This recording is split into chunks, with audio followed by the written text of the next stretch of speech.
Ano pa ang next level ni Mr. Chinky Tan? Personally, where I came from, I was hungry for money. Ang goal mo talaga kumita ng pera. But I have already passed that.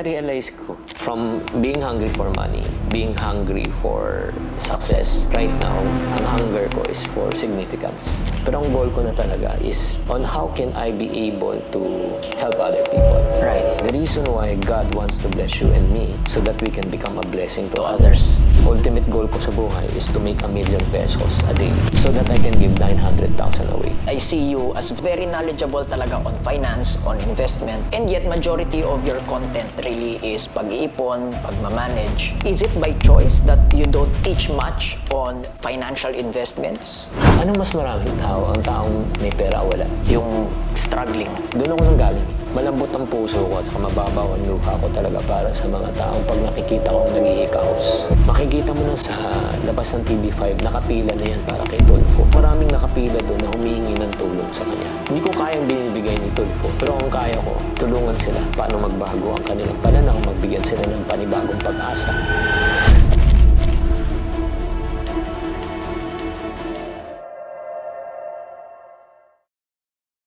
Welcome again to Prime Pinoy Podcast. This is part 2 with no other than, of course, ang pambansang wealth coach, Sir Chinky. Sir, ito, I wanna go straight to the point.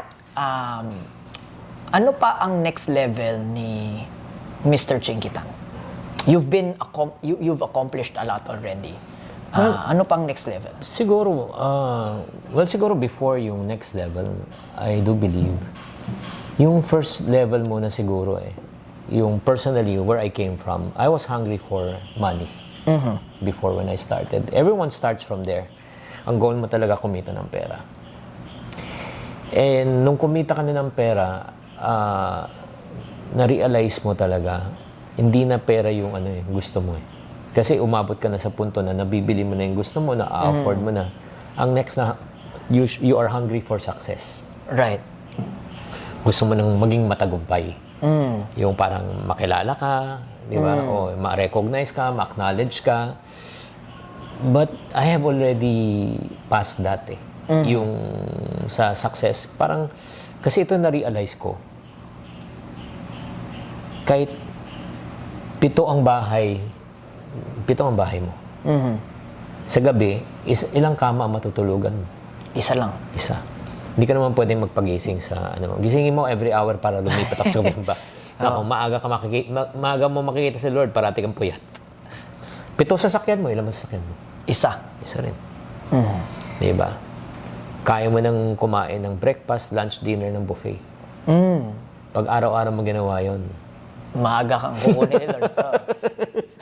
Kaya nga na-realize ko,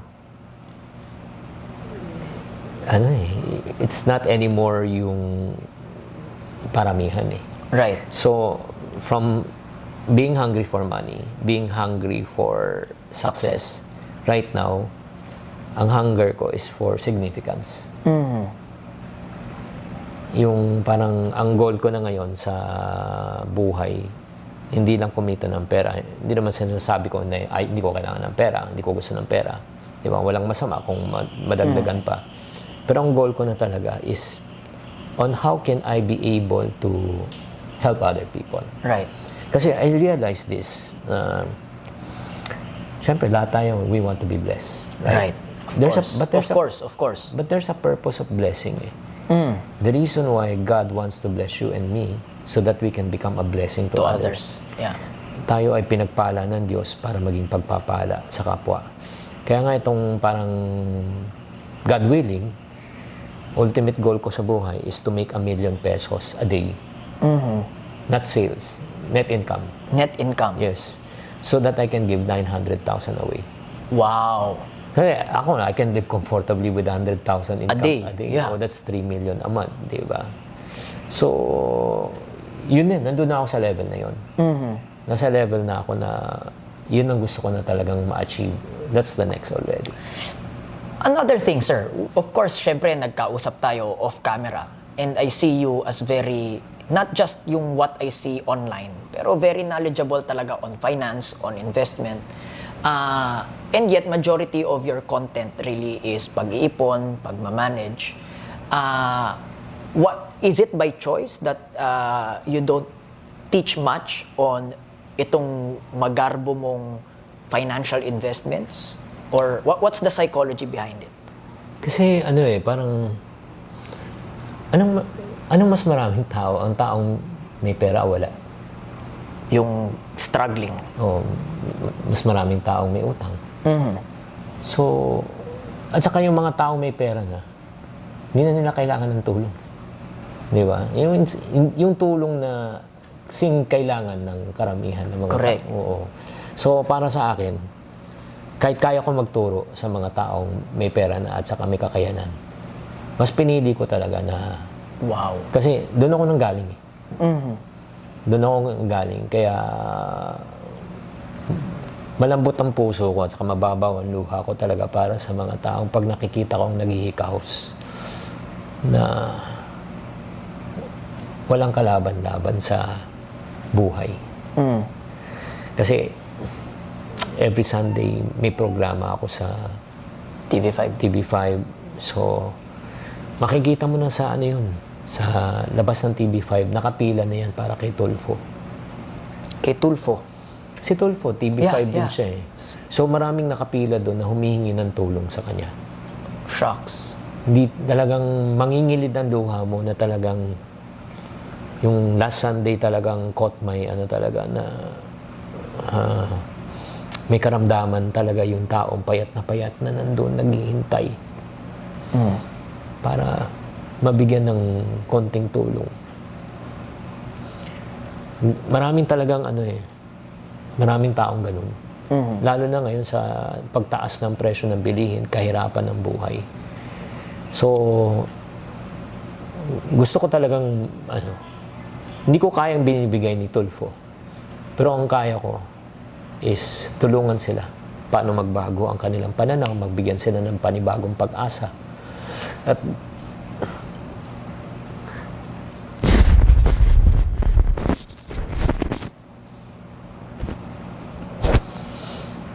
hindi ko makalimutan talaga nung may sumulat sa akin na isa nagpapasalamat sa akin. Pangalan niya si Marta Ping, na taga Davao. Sir, hindi mo lang alam kung paano mo ako natulungan. Hindi ko naman kilala. Sir, matagal na akong sumusunod sa'yo, sumusubaybay. Dati akong houseboy na naging construction worker. Tapos nag-ahente ako. Ngayon, ako na isang negosyante sa Davao Wow. na may 100 million asset. Wow. Yeah. So, parang nanood lang ng YouTube ko. Nagbasa lang ng libro ko. Na hindi ko namalayan na ganun pala naging financial impact. Yeah. So, para sa akin, yun. Kung bakit hanggang ngayon. Anong pakiramdam mo, sir, kapag I wanna go there, no? Meron pang minamasama yung hangarin na yan. Because I experienced the same also, di ba, na binibigyan ng double meaning yung intention mo, gusto mong tumulong, pero syempre, minamasama, iba ang meaning. Ako, I want to be upfront and honest, especially sa I don't call this as an advocacy. No. Bakit? Kasi I'm profiting from this. Yeah. Di ba? Profession ko to eh. Career ko to eh. Bilang isang broadcaster, nababayaran ako. Di ba? Ng stasyon. Pag ako ini-invite sa mga speaking engagement, binabayaran ako eh. Right. Hindi ko pwedeng tawaging advocacy yan. Mhm. Di ba? Kasi ang advocacy, ika nga na tumutulong ka na walang kapalit eh. Minsan di ko tinawag, profesyon to. Di ba? Pero yung pagtulong ko is pagturo eh. Hindi ko tinasabing tinutulungan ko na walang kapalit eh. Right. Right. Nagtuturo ako. Oo. Pero binabayaran ako. And there's nothing wrong with that. Wala namang problema kasi nga may nagtatanong sa akin. Kung talagang nagtuturo ka at saka gusto mong tumulong, ba't ka naniningil? Kasi lang po, may 50 empleyado lang naman ako. Ganito na lang. kung gusto mong magtrabaho sa akin ng libre rin, hindi, walang problema.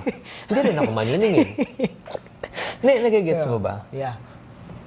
Kasi sana ko kukuha ng pansweldo na 50 tao. Na gumagawa ng videos ko, nakikipag-usap sa tao, nag-deliver, nagpapak, nag-ano. True. Diba? Pero ni minsan, hindi ko tinawag tong advocacy. Yeah. Kasi career ko to profession to What's next step for you? Anong plano mo para matulungan yung mas marami pang tao at makapagpabago ng buhay? Ako, nasa level na ako siguro.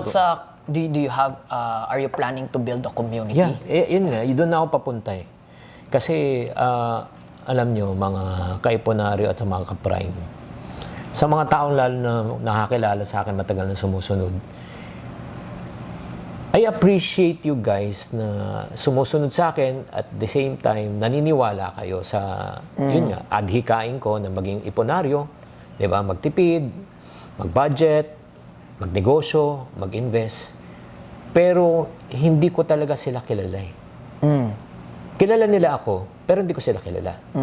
Kaya nga ngayon na itong panahon na ito na gusto ko na talagang silang makilalang lubusan na personal. Wow. Yes. Wow. Paano? Sa pagbubuo ng isang exclusive na community. When you say exclusive, hindi ito para sa lahat. Right. Ito ay para sa mga taong gusto lang. Okay. Gustong magbagong buhay, galit na sa hirap, at gusto talagang matuto. Hindi ako naghahanap ng mga taong nangangailangan. Okay. Kasi maraming taong nangangailangan pero hindi pa handa. Hindi pa sila handa na gawin ang dapat. Correct. At anong mga taong hinahanap ko? Yung una, ang mga hinahanap ko yung mga taong open-minded na gustong magpaturo. Okay. They have to unlearn in order for them to relearn. Number 3, kailangan may disiplina. Gustong willing na talaga matutong magdisiplina, willing magsakripisyo para sa kinabukasan, at willing na sumama sa isang grupo na magkakatulungan ba? Tulungan. Ang tawag namin doon parang accountability partners. Right. Kasi minsan ang kulang na lang 'di ba? Meron kang gustong gawin pero kulang na lang may taga-push Taga-paalala, uy, kaya mo 'yan. Huwag kang bibigay, huwag kang ayaw. Right. So 'yun yung community na gusto ko talagang mabuo. Meron na bang plans for this? Yeah, definitely. So stay tuned. Stay tuned kasi yan mismo ang I think it will be in the very near future. Yeah, as a matter of fact, kung interesado kayo and while you're watching this and listening to this podcast, kung gusto nyo, I will just send a form na lang, a Google form. Right. Na you can be part, no? If you want, we will send you more information kung gusto nyo malaman. Galing. I'm very much, if you need help from me, tutulungan natin yan, sir. Salamat. Para sa mas marami pang matulungan. Salamat, Migs, at maraming salamat sa mga ka-prime na nakikinig at nanonood. Isa sa mga vision ko rin kasi talaga, Sir Chinky, very clear yung vision ko Making dreams happen by seeing 1 million Filipinos having at least 1 million pesos each in the bank. So, ang ganda nun. Ako, ang vision ko rin, aligned naman tayo. 1 million iponaryos. Yeah. Diba? Kung mag-ipon muna siya para sila magkaroon ng 1 million. Yeah. Diba? So, pagkatapos niyan, ita-10x na natin yan. Wow! Stay tuned for that kasi kapag sigurado inside that community, the moment you get your 1 million, that will be your front door. Promise, no, sir? Front door pa lang ang 1 million towards your next million, towards your 5th, your 10th, and your 100th million. I hope this helps you to become top of mind, best in class, and mission-driven. And in short, this is what you will call a Prime Pinoy. Have a good day, everybody. God bless you.